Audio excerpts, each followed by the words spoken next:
The battles of the medieval era were often some of the most spectacular in human history, involving unique tactics, some of which are still used today. So saddle up as we take you through these incredible military tactics. Siege tactics. The medieval period saw a massive rise in the number of castles dotting the hills of Europe. As you might expect, these heavily guarded fortresses could often only be penetrated with the help of a siege. This involved completely blocking the entrances and exits of an enemy's castle for weeks, months, or years, until the castle ran out of resources and had no choice but to submit to an attacking army. To hold up against attacks, many cities would also have massive defensive walls, which would make besieging a city a very common practice for a while. Despite being annoying to some, siege tactics were often the best way to start out and ultimately win against an enemy. Scorpion Catapult. The Scorpion was a smaller catapult-type weapon, which was operated by only one man. The Scorpion typically looked like a crossbow in design, and had a wooden or metal frame consisting of a stock, winch, and base. 2 coils of rope made from hair or animal tendons encased in a metal-plated box under tension acted as springs. When released, they gave the arm of the device greater force. It was used to kill and injure the enemy rather than damage buildings. Single envelopment. Enemy armies tend to have weak spots. If you can spot them and deploy troops to exploit them, you can often achieve victory in a battle that would have otherwise been hard. One of the easiest ways to exploit a weak spot is by using a single envelopment.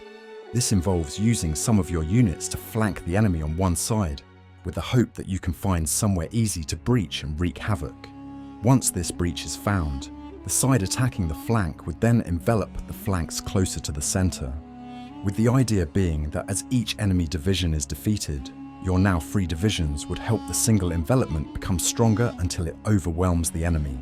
However, it should be remembered that this required a lot of patience, as if a single envelopment occurred too soon, you could easily cause a breach in your own lines. When pulled off correctly, single envelopment could be a one-stop shop to victory on the battlefield. Cannons and guns. While most people associate the Middle Ages with knights, swords, lances, and bows and arrows, it turns out that by the end of the medieval period, cannons and guns were being commonly used. In fact, by 1326, the oldest known picture of a gun was created, and by 1350, the presence of cannons on the battlefield was as common and familiar as other kinds of arms. Beyond the battlefield, cannons were also making their way onto ships, and artillery was fast becoming extremely important for long-range attacks. Throughout the 14th and 15th centuries, this increase in gun usage allowed medieval armies to dramatically shift their strategy and transition into the early modern era of warfare. Defense in depth. While large defensive walls are rather impressive, they aren't exactly the most effective way to stop an enemy. After all, if just one area is breached, you may leave large swaths of land completely exposed. For millennia, there existed a defensive tactic that does the exact opposite, known as defense in depth. This is the practice of having multiple smaller areas of defense that can tire out the enemy over a long period of time and make the enemy's attack a logistical nightmare. This usually involves having several forts and castles rather than one large wall of defense. The enemy will have to exert more effort to attack several smaller targets than they would on one large one. Once this is achieved, the idea will be to cause the enemy to retreat with a series of defensive counterattacks. While this strategy dates back to antiquity, it first really came into widespread use during the Middle Ages, when European barriers spanned vast areas of land. So we think it's fair to say that at the time, conquering Europe would have been a very difficult task. Relics. Most people would agree that good luck symbols shouldn't be relied upon to save you on the battlefield, but during the Middle Ages, they were considered to be essential items in any military attack. That's because they were seen as an important source of supernatural power that served both as a spiritual weapon and a form of defense. The strength of these relics was believed to be so acute that they were often seen as more important than walls, weapons, and warriors. Generally speaking, these relics would have some sort of religious significance. In Christian countries, relics would often be the old belongings and body parts of martyrs or saints. So while they likely didn't do a whole lot in reality, their usage in battle certainly served as a morale boost for the troops. Night attacks. While most of history's well-remembered battles occurred during the day, occasionally medieval tacticians would attack at night.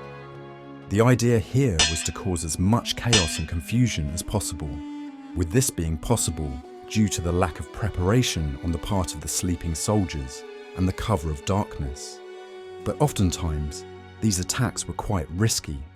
Nevertheless, one of the most famous night attacks occurred on June 17, 1462.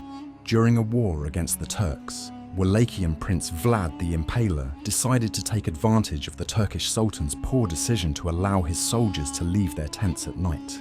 According to contemporary accounts, Vlad and some of his soldiers first entered the camp disguised as Turks to attempt to kill the Turkish Sultan and find out more about the enemy. While they failed in their first goal, they succeeded in the second and gained enough information to absolutely hammer the Turks. While attacking at night may be risky, the rewards can be great. The Schiltron. While Scotland may not be the first nation that comes to mind when you think of great military powers during the medieval period, they perfected a military tactic that was absolutely devastating. Known as the Schiltron, it was essentially a formation for pikemen, where they would form a two-layered shield wall, with the front regiment acting as the shields and the back ones sticking their 3 to 4-metre-long pikes through the wall, used extensively by the Scots against the English during the Wars of Independence in the late 13th and early 14th centuries. They generally came in either a circular or rectangular shape. Schiltrons would usually be static and defensive, as rather than charge, they would wait for the enemy to try to break their shield wall and overcome their pikes, which typically proved deadly for the English.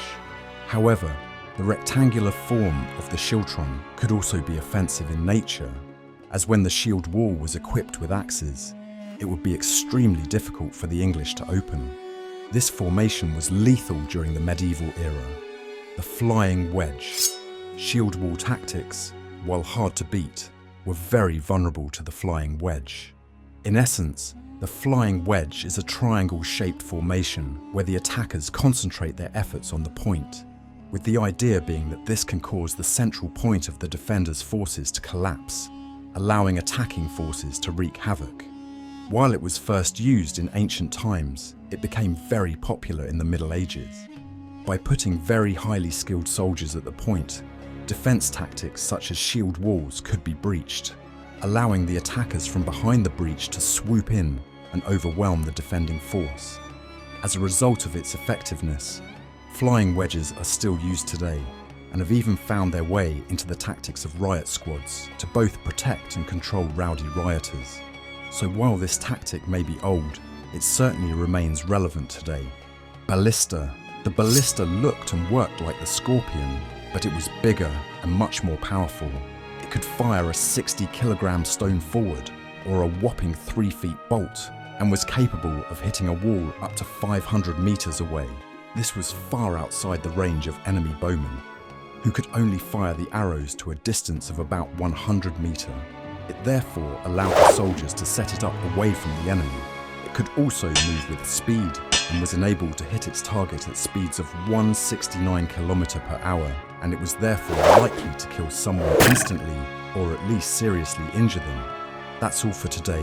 What topic do you want us to cover next time? Let us know in the comments. If you enjoyed the video, please support us by smashing that like button and subscribing. See you in the next video.